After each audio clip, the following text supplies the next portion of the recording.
अस्सलाम वालेकुम नाज़रीन, वो अफ़राद जिनको अक्सर ये शिकायत रहती है कि हमें पेशाब रुक रुक कर आता है, हमारा मसाना खाली नहीं होता।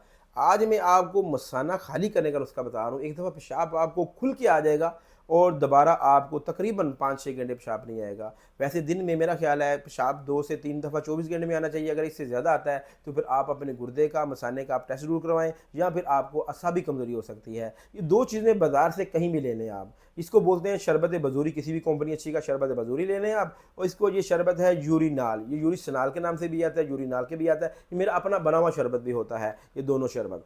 तो आप पाकिस्तान में कहीं भी रहते हैं, दिए हुए नंबर पर रब्ता करके आप दुकानदार से मेरी बात करवा के भी ये ले सकते हैं, अगर आपको नाम में मुश्किल हो जाए। 2 शरबत लेने हैं आपने, 6 चम्मच आपने शरबत बजूरी के मिलाने हैं और 3 चम्मच शरबत यूरिनाल के मिलाने हैं। दिन में आपने 3 दफ़ा पीना है। इससे पेशाब आपको खुल के आ जाएगा। अगर अल्लाह ना करे आपको प्रोस्टेट का मसला है तो वो भी ठीक हो जाएगा, यानी प्रोस्टेट गदूद आपका बना हुआ है तो गदूद आस्ता आस्ता कम हो जाएगा।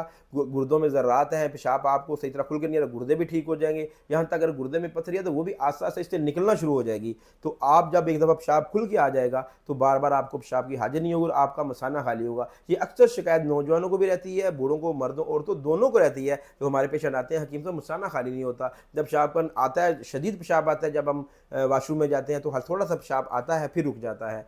तो ये एक खतरनाक बीमारी है, इससे प्रोस्टेट हो रहा है। आजकल 40 साल के बाद प्रोस्टेट के अमराज में बहुत ज़्यादा दफ़ा हो गया है। मेरे पास डेली बेसिस में बहुत सारे मरीज़ आते हैं, हकीम साहब ये प्रोस्टेट का मसला है, पेशाब को रोके नहीं, पेशाब को रोके नहीं। और जिन लोगों को भी प्रोस्टेट का मसला है और गुर्दे का मसला है, पेशाब खुल के नहीं आ रहा, वो एक तो टमाटर का इस्तेमाल नहीं करें और दूसरे नंबर पे आप इसके अलावा पालक का इस्तेमाल नहीं करें। ये दोनों, टमाटर और पालक, पथरी पैदा करती हैं। इन चीज़ों चंद दिनों से अवॉइड करें। बाकी वो फल फ्रूट खाएँ, गर्मे का इस्तेमाल करें। और जिन लोगों को ये मसला है, खरबूजा पीला वाला लाजमी खाएँ और तरबूज लाजमी खाएँ। खीरे का जूस इस्तेमाल करें बना के, तमाम फल फ्रूट खा सकते हैं, गुर्दे के लिए, मसाने के लिए बेहद मुफीद होते हैं। वीडियो देखने का बहुत बहुत शुक्रिया। वीडियो अच्छी लगी हो तो वीडियो को लाइक शेयर भी लाजमी करिएगा।